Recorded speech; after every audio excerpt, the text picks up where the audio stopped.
Okay, this was the match of the night by a mile. This was a fantastic match. Deonna Purrazzo. Best rivalry going into it, in my opinion. This has been building for a long time, and They wrestled like they wanted to kill each other. Yeah, they did. They did a lot of outside stuff. They did a lot of inside stuff. They fought like at least 5 minutes before the bell even rung. Yeah. And it was great. Deonna Purrazzo, Mickie James, Knockouts champion. Great stuff all the way around. Multiple false finishes. The crowd was super into this. Oh yeah, the crowd really woke up. This is when the crowd really woke up. After they started getting into it, all this false finishes, 2 7/8, whatever. Right. People are starting to get excited. Right. And a lot of those false finishes, people were like super hot into it. Yep. The crowd was split pretty much right down the middle regarding this match. And Mickie James, Tornado DDT, clean pin in the middle of the ring. Yeah. And Mickie James is the new Knockouts champion. I'm so happy that I was there to see this title switch. Oh, yeah. And it was very emotional. It was a very emotional match. Mickie James really sold this well, and I think it was great because Awesome Kong going into the Hall of Fame. Yep. I think this title had to be switched at this point. Oh yeah. Because what else has Deonna Purrazzo had to prove at this point? Right. She has nothing else that she needs to prove. She'll probably get a rematch. We'll probably see this at Hard to Kill, but it's fine. This was the match of the night, though. By like a mile. All right, let's make this shit Majestic again. Here's the one thing that I would have said that would have made this a little bit better. I would have had Josh Alexander do a little bit more to Moose during the match. No. You really think the one move, pin 1, 2, 3, was better than him working his way up? Like the chaos and everything happening. Yeah, we don't need to have another match. Not a long match. Could have been like a minute, 20 seconds or something, and everything would have been fine. No, it was perfect. Right in front of the family, too, and that makes the pain extra special. I don't know. No. I feel like that would have been different. No. We're going to save that for our next event, Turning Point. We're going to save that match for Turning Point. Yes. Also, we got tickets to the Turning Point, so we'll be talking about that. And we're going to be front row. Now, with Hard to Kill, do you think there's going to be a 3-way with Christian, Alexander, and Moose? Maybe. Not sure. I'm not 100% sure. But I can see that. But I know that Christian is going to take some time off.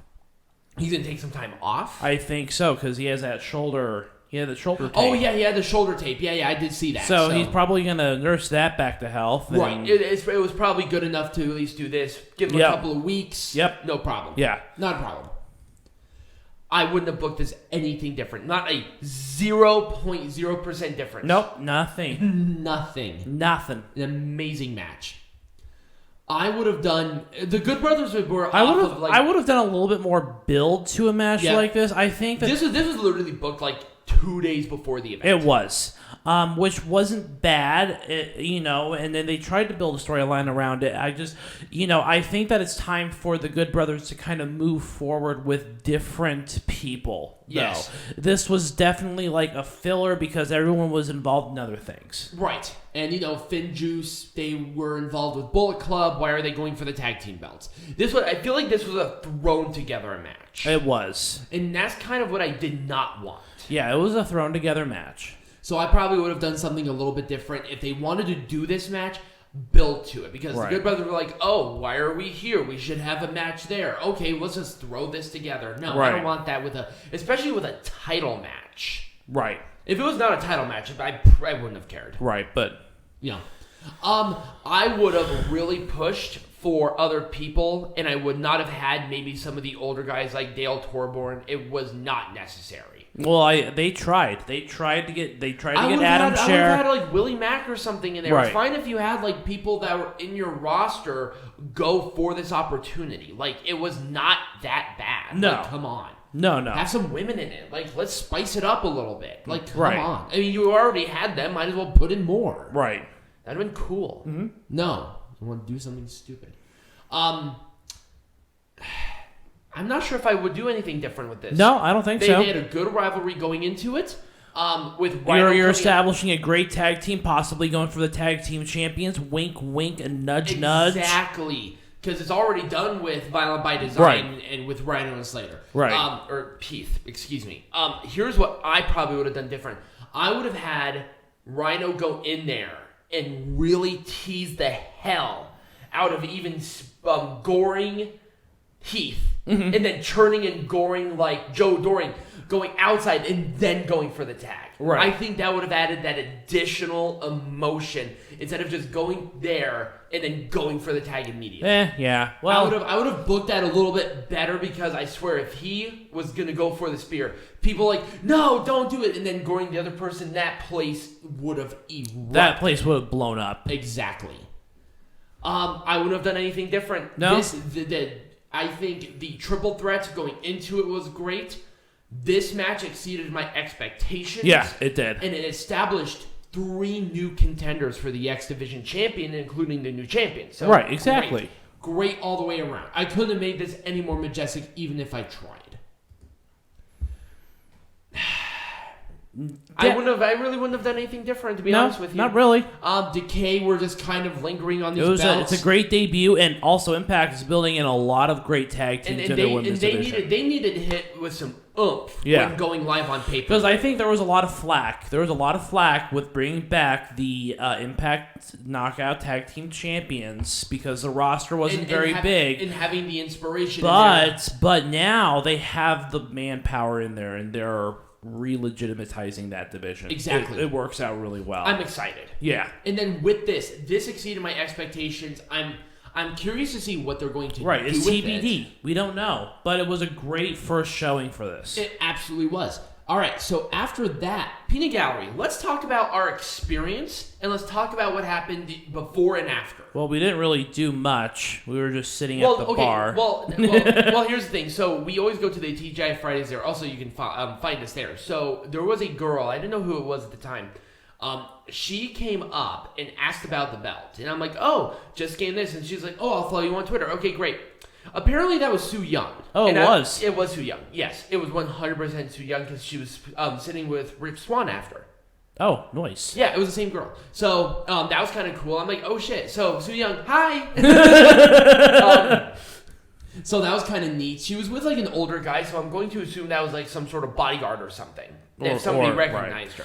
Anyways, so let's see. Who did we have there? Well, there was Heath, there was Rhino, there was Joe Doring, there was oh my god, there were so many people. There were a lot of people. So we were Josh Matthews and Madison Rayne were there. They always go to TGI. Yep.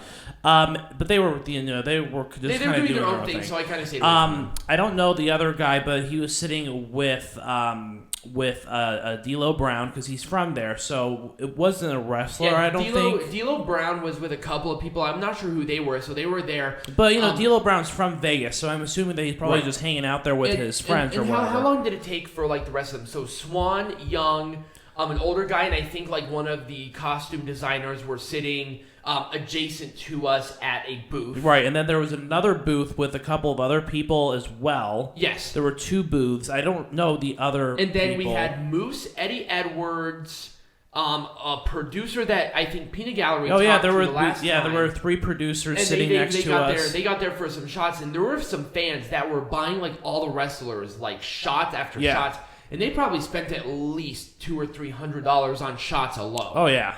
They were rocking and rolling on those, but there was a lot of energy. It was a lot of fun. Oh, and then Mickie James, Gail Kim, Alicia Edwards, and I think 2 other women came in a little bit after them. So, this kind of transitioned into maybe about an hour and a half, 2 hours after the show. It was a lot of fun. There were probably about 20 of the wrestlers in there. Yeah, there was like half of the people that actually wrestled. It was a lot of fun. I always enjoy going there and sitting with the wrestlers, and sometimes they'll talk to you, sometimes they don't. There was a guy that was sitting next to me that had nothing to do with it, but he was, very happy and cheerful and friendly. So, anyways, we had a good experience. If you live in the Vegas area, or if you have the opportunity to go to it, go to it. It's a lot of fun. It is. We're going to be there at Turning Point, and we'll be doing what we did this last time. We'll be sitting front row. We go to TGI Fridays before. We'll usually do like a beer or 2 and an appetizer, go to the show, and come back and do full dinner. So, and this was later because they were competing with Dynamite. Right, they had to do the show after Dynamite. So they did the show like an hour later. So it was like 10 o'clock by the time we got out. Yeah. So, anyways, what are we going to be talking about next week? Next week we are going to be doing our full review on. Well, we're doing part 1. No, there's only room for one part because there's a pay-per-view event on the 7th that we have to do. Oh, that's right. So we are going to be doing the entire season of Dark Side of the Ring. There's no heckling. There's no history lesson. We're just going to do our review of the Dark Side of the Ring, and we're going to break it out into bite-sized little pieces. Because it's partially a discussion with heckling, and it's partially history. Exactly. So why would you need anything more than that? And there's nothing happening next week as far as pay-per-views go. And now we're not being lazy. The only reason we did not do a heckling or a wrestling this time because we went to Bound for Glory. Yep. And we left like 2 hours before the show, so we ate up a lot of the time that we usually do that. Right. So. And I think we had a pretty full show too. So like I said, next week, Yeah, so we'll do all of Dark Side of the Ring. So if you guys did enjoy this, remember to like, subscribe, follow us. Let us know what you thought. Were you at Bound for Glory? Did you watch Crown Jewel? Let us know what you thought in the comments down below. Share it with your friends. Become a patron. Links will be in the link tree down below. And as always, be majestic.